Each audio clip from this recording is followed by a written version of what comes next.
Today's story comes from a corn and soybean farmer in southwestern Iowa. He's a member of the Practical Farmers of Iowa, a farmer-led nonprofit with more than 9,000 members that helps farmers build resilient farms and communities.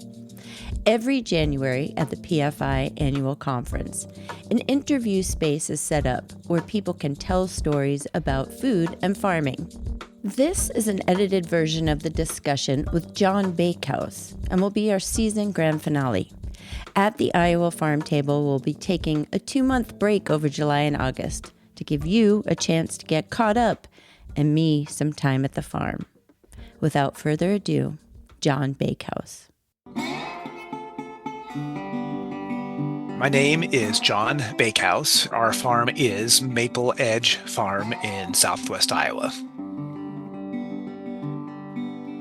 Really, the core has always been corn and soybeans. We had livestock with probably 15 or 20 acres of pasture, about that same amount of hay. So not really diversified. Everything we had as far as machinery, storage, was geared towards corn and beans. It's not a crop rotation, it's an alternation. And there are a lot of inherent problems with that, but it's what's paying the bills.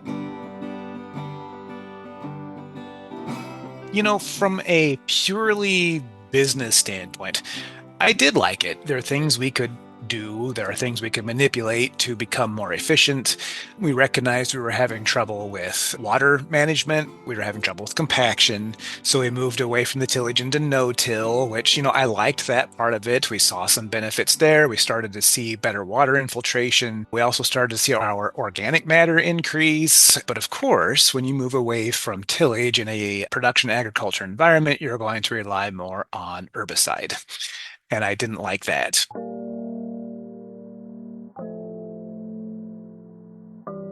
I didn't like that we were raising crops for an unknown audience.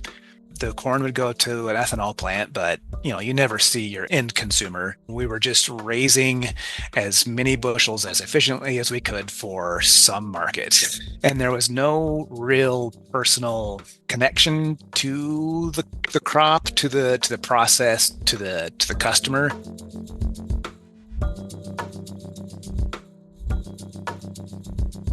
And could also obviously see, as we took out fence rows, took out trees, we started to see on our farm the fields pushing everything that wasn't corn and soybeans to the margins. And in your heart of hearts that you can't just push the rest of the environment to the margins and not expect some sort of consequence.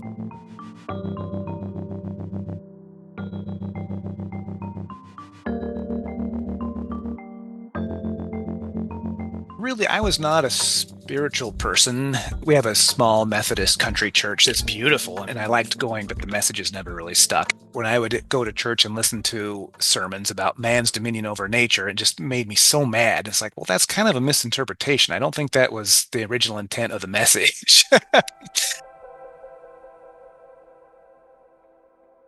And then in 2020, I think it was 2024, through many months of ER visits and ICU visits, through chest procedures, discovered fluid around my heart and figured out that it was lymphoma that was causing that fluid around the heart. And during that year, it was just one piece of bad news after another. It was just wave after wave after wave of really shitty news. I just couldn't get a break. I'd never really addressed mortality or thought about mortality, and suddenly it was here.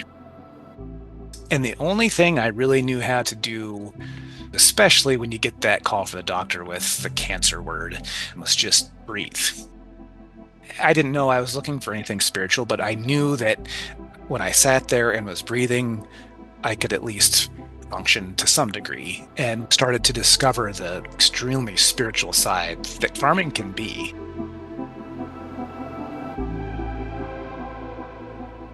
At the same time that was happening, it just so happened that a year or two prior, we had established our first prairie strip. When we first seeded those prairie strips, it was the second year, and the big blue stem was 8 feet tall. I suppose this was October, November. when things had turned kind of brown and the sun was coming up and it was just so golden. Corn might be considered golden, I guess, but it's pretty homogeneous. It's unremarkable. But to see that prairie strip to be glowing golden with still all that life going on in it was just astounding. Sitting in that prairie strip, taking the time just to sit in the midst of a lot of crappy news and thinking, you know what? If this is where I have to lie down and die, so be it. It really allows an acceptance, I think, of not just your mortality, but it's this realization that our body really is just borrowed from many elements of the earth, and that sitting there, it's okay to let go of the I, of the Jon, and it's okay to return these borrowed elements back to this wonderful place, this wonderfully peaceful place. When you're standing and you're looking at a field of corn and soybeans, it can be satisfying, again, from that business standpoint, straight rows, clean fields, no weeds, green crop. But really, there may be some spiders out there, some bugs, maybe a bird or two. But then you look over in the prairie strip and it's just alive. It's really, really alive. It's not just a few things here and there. It's like, where have these insects and birds been? Where have they been hiding out? Like they've just been waiting for an area in which to thrive.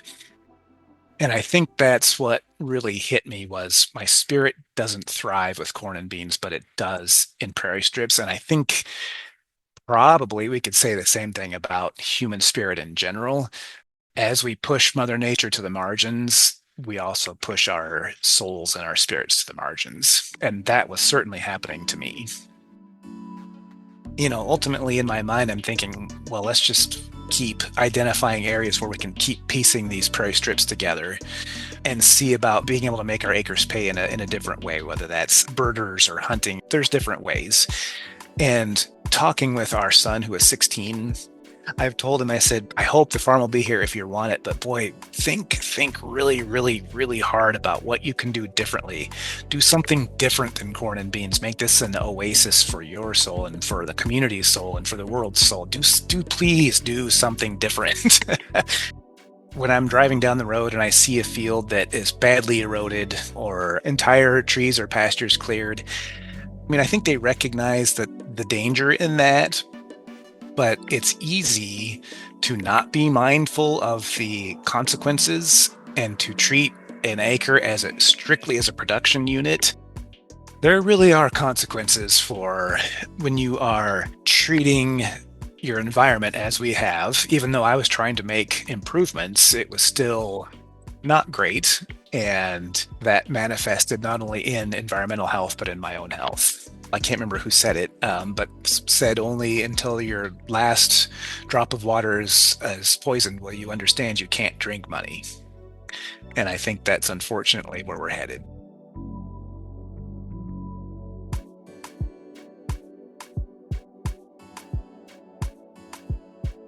I want to thank Jon Bakehouse for sharing his story and let listeners know his scans have all come back clear.